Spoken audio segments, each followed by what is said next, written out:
boys and girls, and welcome back to my classroom today. You might notice I look a little strange today. I came to school today and wanted to get in costume so that we could talk about the 18th century today, and I am setting the stage by wearing some 18th century clothing today. So before we start our lesson, I thought I would teach you the proper 18th century greeting to one another. So if you're a lady today, I'm going to teach you the way to curtsy. So you may have seen this before, but all you're going to do is stand up and you're going to put your heels together, and you could lift your dress a little if you're wearing a dress or pretend, and you're just going to dip ever so slightly. Now if you're not lifting your dress, you could cup your hands here and dip just a little bit, just very small. Now if you're a boy, you're also going to stand and you're going to bow to the lady that you are going to dance with or greet. And the way you're going to do that is you're going to put your best foot forward, or your right foot, and you're going to show off that calf muscle, because that means that you are wealthy. When you have a big calf muscle, you've worked hard, and you don't do manual labor with your arms, you have a strong calf muscle. So you put your foot forward with your toe kind of pointed, and you just bow just a little bit with your hand out. So that's how you would bow and greet one another in the 18th century.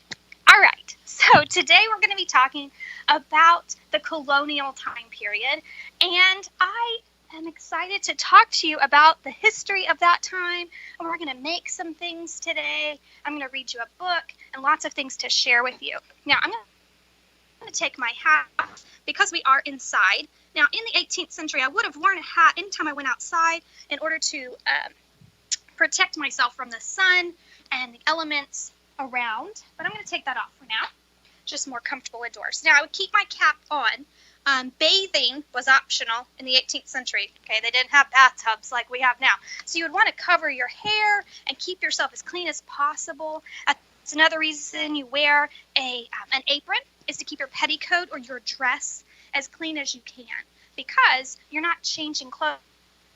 You didn't have a washing machine you could just throw your clothes into at the end of each day. You're going to be using those same clothes and wearing those same clothes several times. So an apron was always really handy to have over your gown or whatever you're wearing. Now if you're a boy, you would not wear the apron.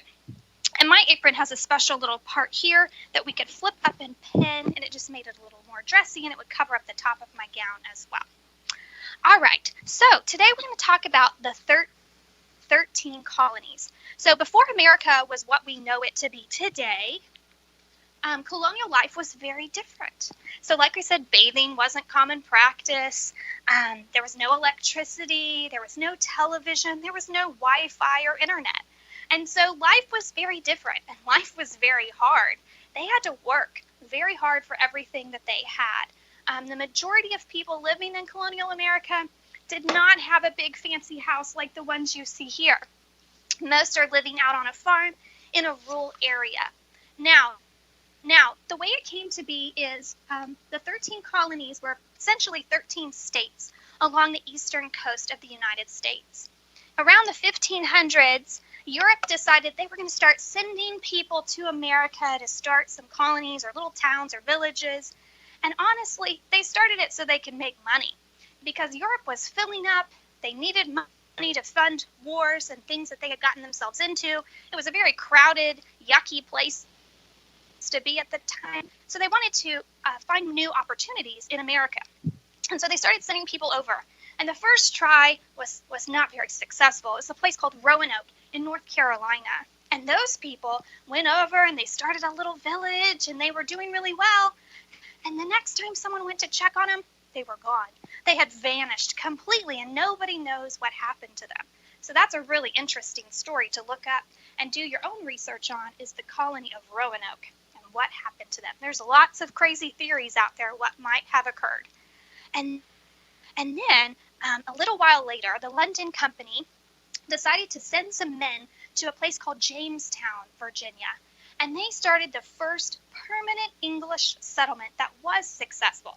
Now, when I say successful, it was rough going. It was not a fun place to be. It was dirty and nasty, and they were starving, and it was scary to be there. But They were successful thanks to a cash crop called tobacco. And that tobacco allowed them to make a lot of money. And because of that, the people began to spread out, and you can see more and more people began being sent to America. And I'm sure you've heard of the Pilgrims. They came in the 1620s. Theirs was not for financial gain, but they wanted they came for religious reasons. They wanted an area that they could make just for themselves. And so some colonies were started for that purpose, but most were for financial reasons. So they started to spread out all along the coast, and we call them the 13 colonies. They were really 13 states, or almost like 13 separate countries. They each had their own government, their own money, their own way of doing everything. So by 1775, there were about 2.5 million European and Africans living in this place. Now, mind you, there were already Native Americans all over the United States thriving. And these Europeans coming in were driving them out. And so that's another part of history that's not always told. And so that's an important part to note as well, that they were not just coming into empty land. Now, the people that came from Europe, they were technically under the King of England. And so they were following the rules that the king set, and they considered themselves British, and they followed British rules under King George. And so King George started putting rules on them and taxes on them, and eventually they got kind of tired of that because they weren't even living in England. Why were they having to pay all these taxes and do all these things when the king wasn't even there? Why was he making them do all of these things? So they started to kind of get upset with him. And so the king sent some soldiers over to try to keep order and make sure they were following the rules and doing what they were supposed to be doing. Well, this made the colonists very angry. And so they started to get more and more and more upset. And eventually all of that upset feelings inside of them kind of blew the top off, and a war broke out. And we call that war the Revolutionary War. And so when that war started happening, little battles all along the coast began to occur. And so they were constantly having small battles. A group of men got together and they decided, you know what, we're going to make a document. And we're going to tell the king all the things we don't like about him. And we're going to break up with England. It's over. We do not want to be under his rule anymore. And they made a list of all the things that they didn't like about him and all the rules that they were not going to follow anymore. And they all signed their name to it. That was very, very risky because that was committing treason, and that was against the law. They could have been arrested, and they could have been hanged for that. And so it's a very, very big risk. And so that document that they wrote, you might have heard of before. It's called the Declaration of Independence. And they signed it on a very important day, actually a couple days before, but it was published on July 4th, 1776. Do you know something that we celebrate on July 4th, 1776? 4th of July, right? And that's because of that document that they wrote telling the king, no more. We're not going to be under your rule. And so what happened was that document kind of sped up the process, and the war is still going on. And we continue to fight in the Revolutionary War for many years after that document is signed and sent to the king, because he didn't even want to see it. He didn't even want to read it. And so the war went on for about 7 more years. And at the end, in 1781, at the Battle of Yorktown, the British finally gave up. They said, never mind, we don't want to fight this war anymore, you win. So they surrendered. But 18th century news doesn't travel very fast. So the war continued on for quite a while, and a couple years later they signed the Treaty of Paris, ending the war, ending our rule under King George. And so then at that time we formed our own government and our own way of living, and we became an independent United States of America. All right, so today we are going to make our own butter. Now, this is something you can do at home. If you're living in 18th century colonies, you cannot just run to the store and pick up some butter. That would just be silly when you can make it yourself. So all you need today is a jar of some kind. It could be a Tupperware container, or this is just a mason jar, something like that. And you need some whipping cream. Okay, I just picked this up at Brahms. You can get it anywhere you'd like. And all you're going to do is you're going to pour it in the jar, just however much you think you might want to make. Just put some in there. Now, you can put a little bit of salt if you'd like. It's optional. You do not have to, but I'll just put a pinch of salt in there and then put the lid on. And all you're going to do to make butter is shake. Now, you have to shake for quite a while. So I have an assistant today that's going to shake it for me while I read. So my assistant is my principal, Mrs. T, and so she is going to shake, shake, shake while we read a book together today. And by the end of the book, we will have some butter. So I hope that you will check that out at home and try to make your own butter. All right, so a story I'm going to share with you today is about a man named Benjamin Franklin. You may have heard of him. He's a pretty famous inventor and scientist and founding father. And so Benjamin Franklin was a very famous man from Philadelphia. He's actually born in Boston, but spent his time in Philadelphia. And he lived to be a very wise old man, and he did many, many things in his lifetime. Do you know that Benjamin Franklin actually only went to school for 2 years of his life? He only attended 2 years of school. He went to a Latin school in Boston as a child, and he really didn't enjoy that. So he went to work with his family, and they were a candle-making family. And so you know how you make candles in colonial times? You would get a long piece of string and a bowl of wax, and you would dip it and dip it and dip it in the wax and dip it and dip it and dip it in the wax. And it just got really old, and he was like, why do I have to dip these candles all day long? This is the worst, most boring job I've ever had in my entire life. And so he said, forget this. And so he went to apprentice or work with his brother. And his brother had a printing shop in town. And so he became a printer, and he was very good at printing. And I'll show you a little bit more about printing at the end. But he was a really good printer, and so he made good money being a printer, and he was able to retire from printing at age 42. And that left half of his life he could spend working on science and inventions, and I'm going to talk to you about some of the things he invented. So many things that you still use today. All right, so let's get to our book, Now and Ben, The Modern Inventions of Benjamin Franklin.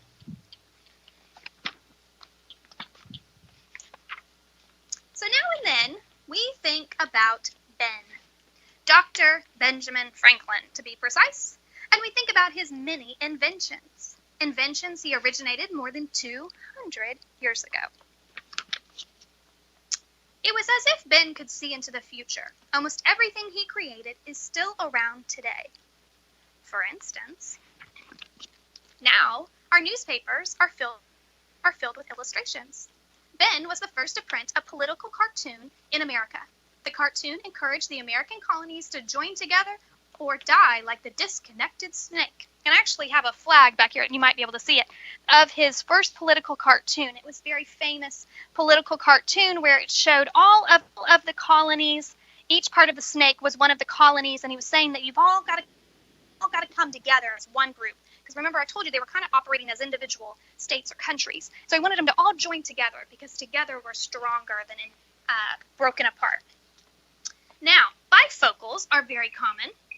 Bifocals combine two sets of lenses into one pair of glasses. The bottom lens helps see near. The top lens helps you see far. Ben originally designed bifocals for himself after he grew tired of switching between two pairs of glasses. Now, our world relies on electricity. In the 18th century, many people still believed that lightning was an act of anger or a punishment from God. Ben was one of the scientists who discovered the true nature of electricity and how to use it. He learned that lightning is electricity when he attached a small metal wire to the top of a kite and gathered electricity from a storm cloud. Now, Ben did not invent electricity. Electricity exists naturally in nature, and he just found that the lightning bolt had electrical currents in it. Now, many buildings and homes use lightning rods to protect against lightning strikes. Ben invented the lightning rod, and he was the first to use it. The pointed iron rod acts like a magnet, and it grabs an approaching lightning bolt from the sky before it can strike the rooftop. The electricity then travels safely down a long wire into the ground. It prevents fires, and it keeps dangerous amounts of electricity away from a house. Now, the gadget's seen, and it goes by many names like the grabber. Everyone has seen one. It's the long stick that helps grab items from out-of-reach places. Ben invented the original device and called it the long arm because it worked like a very long arm. Does anybody have a grabber at home? Now, swimmers and divers use flippers to move through water. Ben invented these when he was a boy. He was an avid swimmer, and he built wooden flippers for both his hands and his feet. Now, ships travel across the Gulf Stream to take advantage of the faster currents. Ben measured, charted, and publicized the Gulf Stream during his 8 voyages across the Atlantic Ocean. He spent a lot of time in Europe. Now, we understand and accept the benefits of vitamin C. Ben was an early promoter of eating citrus fruits to help prevent a disease called scurvy. Now for a musical interlude. Ben invented the glass harmonica. He was able to create music simply by touching his wet fingers to a row of spinning glass bowls. Mozart and Beethoven were so moved by the sounds that they composed for the instrument. Today, glass harmonicas are very rare. You are more likely to find one in a museum than in a music store. Now, our fireplaces are very efficient and easy to use. Ben improved on the primitive fireplaces of his day when he designed the Pennsylvania fireplace, later renamed the Franklin stove. He built it with iron to contain the heat from a long fire after the logs were burned. It also sat away from the wall to heat the room more evenly. The smoke ventilation was not perfect, but later inventors improved it. Before Ben's fireplace, indoor smoke could be suffocating. Now, chairs come in all shapes and sizes. Ben designed 2 chairs that are still useful. The writing chair combined a desk and chair into one. The library chair was a combination of chair and stepladder. Had a little piece that flipped up to make a stepladder. Now, everyone has seen a rocking chair, but not everyone has seen Dr. Franklin's rocking chairs. He had one that had a fan on top to fan him, and he also had one that churned butter. I think Mrs. T would appreciate that if it churned butter for her right now, so she wouldn't have to shake. Now, every year, we observe daylight savings time, which means we set our clocks ahead 1 hour in the springtime. As a result, it stays darker longer in the morning when most people are sleeping, and it stays light longer at the end of their day so we can save more energy. In the fall, we return the clocks to standard time. Ben suggested this idea in one of his essays as a way to save money by burning fewer candles. Farmers could also gain more work time in the evening. Daylight savings time was not officially practiced until World War I, more than 100 years later. As for clocks, Ben designed the first clock with a second hand. Now, every automobile has an odometer to measure the distance it travels. Ben invented the odometer when he was Postmaster General, so he could measure his postal routes. He used to deliver the mail. Now, almost every large community includes a library, a hospital, a post office, a fire department, and a sanitation department. Ben lived in a city that had none of those establishments, so he helped organize the first of all of them in Pennsylvania, in Philadelphia. Now and then, we owe thanks to Ben for his important inventions, but many would agree that his greatest accomplishments came in the form of documents that helped shape the world. Ben had a pivotal role in developing America's Constitution, the Treaty of Alliance with France, the Treaty of Paris with England, and the Declaration of Independence. He actually helped write the Declaration of Independence with Thomas Jefferson and John Adams. It's remarkable that one man could achieve so much in a lifetime. He has certainly helped to form the modern world. Will his contributions help to form the future? And this picture just has a lot of silly things that could or may happen in the future. All right, so hopefully you learned some new inventions that maybe he created in his lifetime. All right, so we're going to check on the status of our butter and see how it is coming along.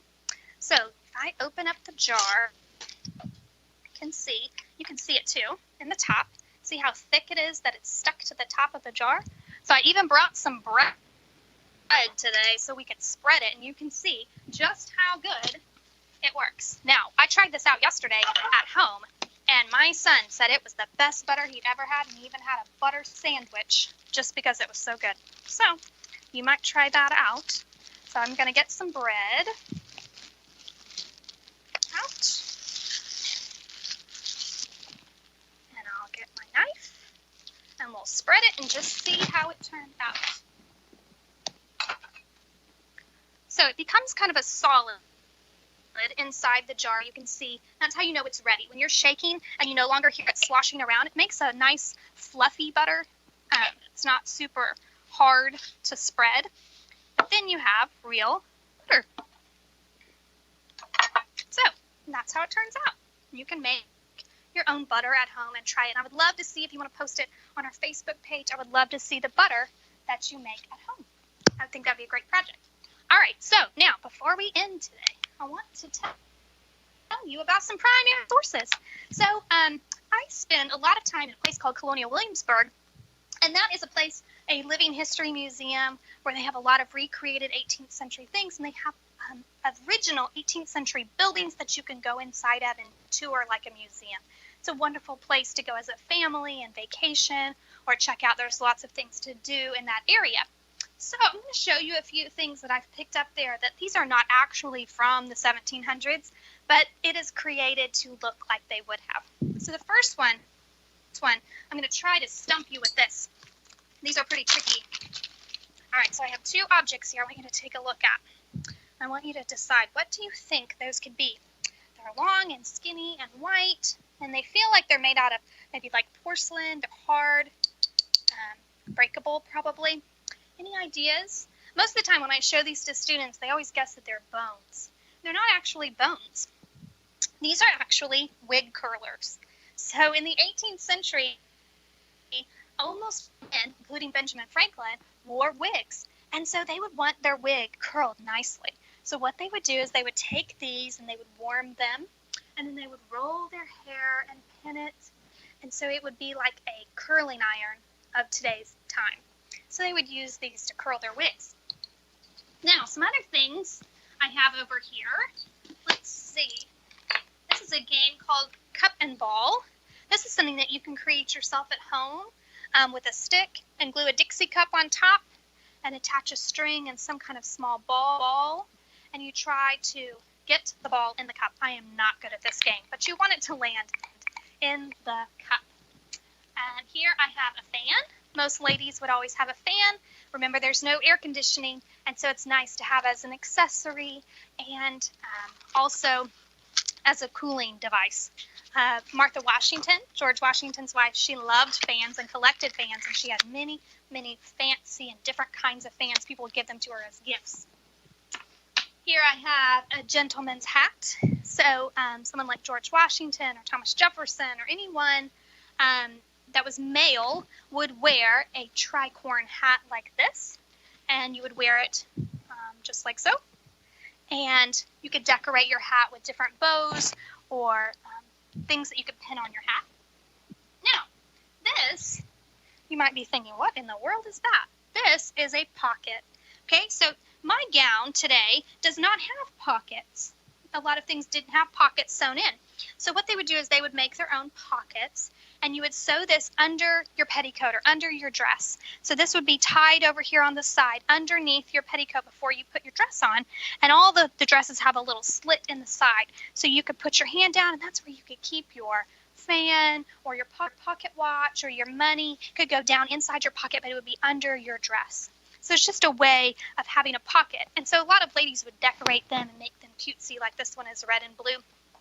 No one would really see it. It would just be a fun thing to have and make it cute. So that's something you could make yourself at home really easily too if you wanted to try that out. Now, I talked to you about the fact that Benjamin Franklin had a printing press. So I'm going to show you a picture of a printing press in the 18th century.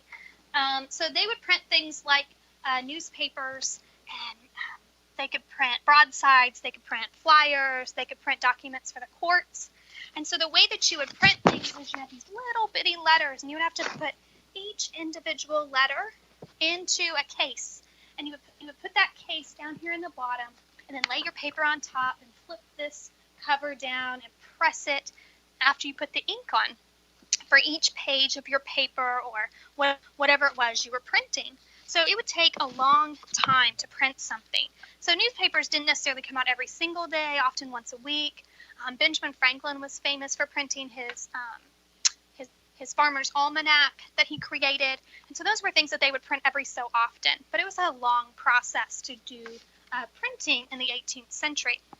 And that's where your uppercase and lowercase comes from, because which letters do you use the most? The little letters, right? The lowercase letters. So you would keep all of those little letters in a lower case. You would keep them down low because you use them the most frequently. You would have to pull each individual letter to line up in your cases. So another thing that they did is, here we have a quill pen. So you keep your ink in your ink base here. You would dip your pen in and you would write with a feather. Now, when you got done and you wanted to send a letter, there was no envelopes in the 18th century, so you'd have to find another way to seal up your paper. So you could just fold it, and then you would take some wax, run it over your candle that you're using for light, and it would drip some wax on your paper, and then you could seal it. I have a little seal here with an O on it for my last name. And you could push the seal, and it would just seal up your paper, because that was a time before envelopes. All right, so I have some books out today that are just some suggestions. If this is something that you're interested in reading more about, those would be great resources for you. And you can still continue to join my Facebook group. Show me if you make some butter at home, or if you try another colonial project or something that you want to make. I'm going to tell you some other resources that you can check out. Liberty's Kids is a great cartoon. You can look it up on YouTube, or you can usually find the DVD for $5 or less that has all the episodes on it, and it focuses on the Revolutionary War in a really kid-friendly version, and it's told around Benjamin Franklin and his print shop and his apprentices that are working for him. And it's a really cute cartoon that a lot of kids like. And then we have the Google Expeditions app that I talked to you about last week is a great source too for VR tours, and a Shut the Box game is something you can check out as well online. So I hope you all have a wonderful day. I'm so glad we got to hang out today, and I'll see you next week. Bye.